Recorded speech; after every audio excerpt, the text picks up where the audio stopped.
Assalamualaikum warahmatullahi wabarakatuh. Waalaikumsalam warahmatullahi wabarakatuh. Seperti yang Ustadz tadi katakan tentang hukum karma, Ustadz ya. Jadi ketika seorang anak tidak baik sama orang tuanya, maka suatu saat ketika dia tua dan punya anak, dia akan dibalas oleh anaknya. Itu yang saya lihat juga pada kehidupan di daerah saya seperti itu. Jadi dulu dia gak baik sama ayahnya, terus setelah dia punya anak, anaknya melawan dia. Pertanyaan saya gini, Ustaz, gimana caranya untuk memutus hukum karma ini? Itu aja. Terima kasih. Waalaikumsalam warahmatullahi wabarakatuh. Waalaikumsalam. Maka Anda harus merubah diri Anda. Anda betul-betul harus merubah diri Anda. Kalau dulu orang tua kita pernah nggak baik sama nenek dan kakek kita, maka detik ini kita harus baik dengan orang tua kita. Tahan emosi, Pak. Tahan ego antum. Aku tahu ibuku gak api ambil aku, tapi tetap antum harus baik. Maka seburuk apapun tentang orang tua antum, maka antum tetap harus baik. Antum tahu Sa'labah itu orang yang sangat sukses pada saat itu. Sa'labah itu begini, Pak. Ada seseorang sudah kecil dibesarkan kemudian nikah. Setelah nikah itu ternyata dia itu tidak, istilahnya bukan lupa, tapi melupakan ibunya. Dia jarang sowan ke ibunya. Dia angen-angen anaknya, ya Allah semoga anakku sehat-sehat saja. Tapi anaknya nggak pernah kunjung datang. Ternyata suatu ketika anaknya datang. Senang sekali, Pak. Anaknya datang, Masya Allah. Dan anaknya itu bawa pakaian, bawa bingkisan begitu. Kemudian, Assalamualaikum, waalaikumsalam. Kencing anaknya. Setelah kencing dibuka itu ternyata pakaian. Seneng, Pak. Wah, anakku seiling, Mbak, aku dipakai, Pak. Tatkala anaknya keluar, apa jawaban anaknya? Nak, Bu, itu bukan buat ibu, itu buat istriku. Ibunya tanpa ingin mempermalukan anaknya. Enggak, nah aku tahu ini milik istrimu, tapi aku nyoba, kamu pintar milihkan buat istrimu. Kemudian diberikan, kemudian dia pulang. Betul ekspresinya biasa, tapi tatkala beliau pulang, nangis sejadi-jadinya. Anak yang kubesarkan, yang kurindukan, yang kudoakan, ternyata dia tidak peduli padaku. Nangis, Pak, sejadi-jadinya. Sampai suatu ketika apa yang terjadi? Anak ini dalam keadaan sakit parah, menjadi bunga amben. Tahu bunga amben? La yamutu wa la yahya. Hidup gak bermutu, banyak biaya. Nah ini, Pak. Orangnya begitu, Pak. Kemudian apa? Dilaporkan kepada Rasulullah. Ini orangnya sakit, tidak bisa apa, ya nggak mati, ya nggak hidup. Kemudian didatangi oleh Rasulullah. Apakah engkau memiliki ibu? Iya. Coba panggil ibunya. Ibunya dipanggil. Bu, anak sampean sakit parah. Apa jawabannya? Aku nggak punya anak. Pergi kalian. Pergi. Yang kedua, Bu, anak Anda kritis. Aku nggak punya anak. Kemudian apa? Rasulullah nggak. Rasulullah beliau nggak mau, katanya nggak punya anak. Loh, itu betul ibumu? Oh ya. Kemudian apa kata Rasulullah? Panggil, aku yang manggil. Bu, dipanggil oleh Rasulullah. Kalau dipanggil Rasulullah ya sudah, Pak. Nggak mungkin nolak kan? Dipanggil Rasulullah. Kemudian datang. Ini anakmu? Bukan, Rasulullah. Ya sudah. Wahai sahabatku, siapkan kayu bakar. Disiapkan kayu bakar, Pak. Hitung 3 kali, kemudian bakar dia. 1, 2. Apa mau ketiga? Ya Rasulullah, mohon maaf, itu adalah anakku. Kemudian apa? Beliau berkata, kenapa tadi engkau tidak mengakui kalau dia anakmu? Aku sakit hati ya Rasulullah. Pak. Sakit hati ya Rasulullah. Diceritakan model begitu, Masya Allah. Tapi sekarang aku sudah memaafkan ya Rasulullah. Maka semenjak itu anaknya meninggal. Karena apa? Pada dasarnya dipersulit saja oleh Allah kematiannya, disiksa model begitu. Itu loh. Kalau antum sudah mendapatkan maaf dan ridho dari orang tua antum, hidup antum enak. Maka cium tangan ibu antum, cium tangan orang kok ngene, iki njaluk sangu. Cium gini, ini takdiman, ini tabarukan. Bu, doakan saya. Bu, bagaimana? Punya uang dikit aja, jalan-jalan. Sekali-kali staycation sama orang tua antum. Antum itu loh kalau diminta setelah nikah sudah 20 tahun, 30 tahun, ada yang 25 tahun di sini. Berapa hari yang buat ibu antum? Ayo kita perbaiki kualitas kita. Ayo sowan ke ibu kita. Coba di antara kita ini, adakah di tahun ini setelah buka selain lebaran sudah membelikan ibunya baju? Ada? Selain lebaran? Ada? Beli? Setelah lebaran ini sudah dibelikan? Oh belum ya. Padahal antum belikan istri dan anak ya jaluk ya dikasih toh. Sakene anak istri antum ya nggak perlu antum belikan. Ayo dibelikan orang tua kita.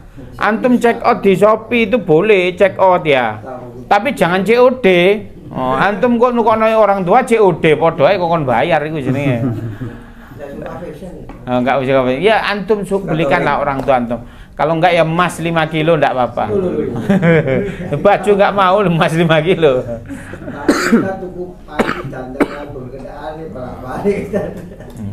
Taib, ada lagi yang ditanyakan? Monggo.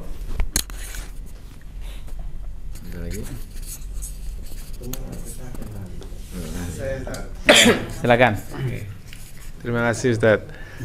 Yang saya tanyakan begini, ya ini sedikit curhat nggih. Jadi bapak saya itu sudah nggak ada. Kemudian ibu saya ini mungkin sedikit aib Ustadz. Jadi ibu saya ini sering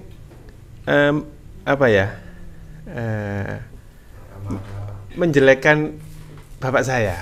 Artinya aib-aibnya diungkapkan ke anak-anaknya. Nah, kita ini sebagai anak-anaknya kan kayak risih gitu ya. Jadi itu gimana Ustaz? Trik-triknya biar jadi kita ini saya ini sering mendengarkan aib bapak saya diungkapkan ibu saya. Nah, kayak seperti itu triknya gimana Ustaz? Nah, nyelimurno apa gimana? Begini. Jadi orang tua itu ada fase-fasenya. Makanya kata ulama, sungguh terlalu orang itu tidak mendapatkan surga. Pahalanya orang merawat orang tua itu semakin orang tuanya semakin sepuh, semakin besar. Umurnya orang tua itu masih 60, ya biasa. Tapi kalau sudah 70 ke atas, itu luar biasa. Orang itu fasenya begini. Kalau sudah 60 ke atas, anak itu nggak ada artinya, Pak. Ini antum iling-iling. Kalau umur orang tua antum 60 ke atas, peran antum itu nggak ada harganya. Anak itu koyo nggak dianggap. Antum sudah ngecat rumahnya, nggak dianggap, Pak. Antum sudah ningkat rumah orang tua, antum nggak dianggap, Pak. Itu fase umur 60. Nanti umur 70, Pak, maka yang dianggap itu orang lain. Kalau memorinya baik sama orang lain. Kalau 70 ke atas, memorinya buruk terhadap orang lain, maka itu orang lain itu yang diungkapkan. Jadi ada orang itu, anak itu baper sama orang tuanya begini. Kasusnya mungkin mirip, tapi begini. Aku iki lho digudoi ya, Mbak. Taruhlah tetangganya siapa begitu. Tetangganya Rifki begitu. Aku iki lho digudoi ya, Mbak Pak Rifki ku, apa segala macam. Wananya marah-marah, Pak Rifki dimarahin. Loh enggak, saya nggak pernah ke rumah Anda, ini gimana ceritanya? Loh, orang tua Anda aja nggak pernah keluar, sudah 70. Ini siapa yang goda? Itu memorinya zaman dulu, kan dulu mudanya mungkin sering digoda oleh Pak Rifki.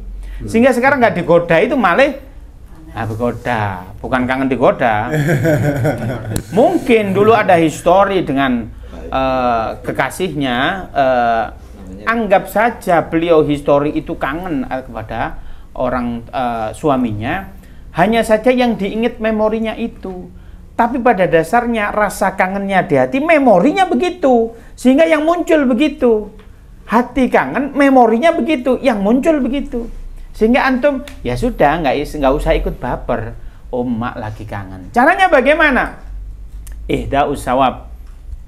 Bacakan Fatihah untuk bapak antum. Ya Allah, al-hadina sholih al-Fatihah. Ya sudah. Bacakan hati ibu antum, Fatihah buat ibu antum agar supaya memori yang baik dimunculkan oleh Allah, yang buruk dihilangkan dari Allah. Sehingga rasa kangen itu yang muncul adalah memori yang baik. Kadang orang tua itu kangen, tapi memorinya ada yang buruk diingat. Nah, kadang ini bukan wanita pada umumnya, tapi rata-rata itu begini. wanita itu akan mengingat seumur hidup apabila dia tersakiti. Tapi dia kalau menyakiti, lupa walaupun masih kemarin. Nah, itu prinsipnya. Jadi antum-antum semua ojo baper ya, nah, begitu. Wong lanang ya sing sabar. Begitu. Baik, barangkali itu. Oh, mau. Ini tentang orang tua. Jadi ketika kita itu punya orang tua yang mungkin ibadahnya kurang bagus, mungkin sholatnya nggak cangkep, kita sebagai anak kan wajib untuk mengingatkan. Yang saya tanyakan, gimana cara mengingatkan orang tua supaya orang tua itu nggak sakit hati sama kita? Karena kan seperti buah si malakama, ketika kita mengingat orang tua, orang tuanya nggak melakukan, terus kita ada kata-kata yang mungkin agak keras dan sebagainya, sehingga orang tua ini jadi sakit hati ke kita. Baik. Terima kasih. Bagus sekali, luar biasa pertanyaan. Bagaimana kita berbicara dengan orang tua kita agar supaya kita tidak menyakiti hati walaupun tujuannya bagus. Kadang seorang istri ini juga tidak bisa mengkondisikan kalau dia istri. Habis majelis taklim gitu seumpama, Pak, begini Pak, lungguh gini. Qala ta'ala fi kitabil karim, ya ngamuk Pak bojone, aja dingono nolak dakwah seorang istri ke suaminya. Begitu juga seorang anak, kami itu segede-gede antum itu, antum kan masih bau kencur itu. Iya nggak? Masih bau kencur itu di depan orang tua antum. Bagaimana caranya? Diambil, dibesarkan hatinya. Pak, aku mengaji Pak, gimana? Hati antum lah, antum yang tahu, yang memiliki chemistry dengan orang tua antum. Pak, gimana ya, kata orang ustadzku itu begini. Nah, itu yang pertama. Yang kedua, siapa yang disegani oleh orang tua antum, maka dia suruh nasihati. Yang ketiga, caranya bagaimana? Ajak nonton Gus Faiz Official. Wah, enggak lah, iso ngaji-ngaji dewe ya. Gitu ya. Jangan lupa di subscribe dulu. Nah, monggo, ada lagi yang lain? Diajak yang santai dulu, ambil hatinya, besarkan hati beliau. Ya, doa itu yang terbaik. Memang orang tua begini, ya Allah, lembutkan hati orang tua kami. Ya Allah, ridhoilah orang tua kami atas Engkau. Ya Allah, tanamkan syariat di hati beliau. Minta Pak.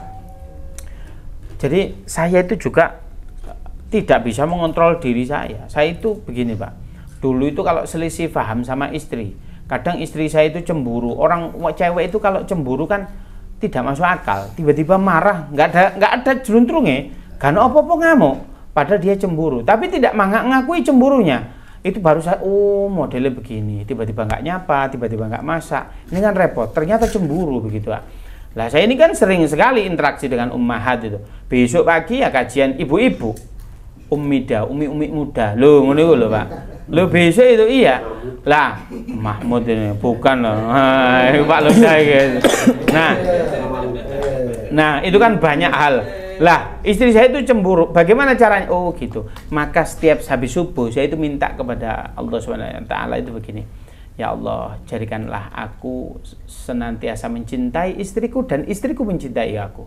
Ya Allah, jadikanlah aku satu-satunya laki-laki yang dicintai istriku dan aku mencintai satu-satunya wanita untuk istriku.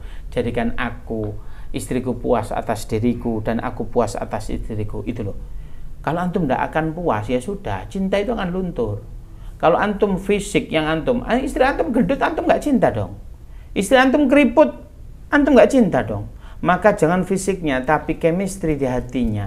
Kalau antum sudah memiliki chemistry dengan orang tua antum, doakan, ya Allah ridhoi orang tuaku. Ya Allah, kenalkan Islam kepada orang tuaku yang lebih dalam. Maka kalau antum sering mendoakan orang tua antum, maka antum kategorinya wa waladin sholihin alladhi yad'ulah, anak yang soleh yang senantiasa mendoakan orang tua. Maka sampai seandainya orang tua antum meninggal, maka pahalanya antum mengalir. Semoga dengan pahala yang mengalir itu diampuni dosanya oleh Allah Subhanahu wa taala. Innal hasanati yudhibnas sayyi'at. Sesungguhnya kebaikan itu mampu menghapus dosanya kita. Antum sering berbuat kebaikan, insya Allah menghapus dosa. Apalagi antum doakan orang tua, ya insya Allah kekhilafan orang tua itu akan diampuni oleh Allah Subhanahu wa taala. Wallahu a'lam. Ada lagi? Baik, kita akhiri. Semoga kajian kita ini temanya sangat pendek sekali, sabar, tapi sangat sulit dipraktekkan.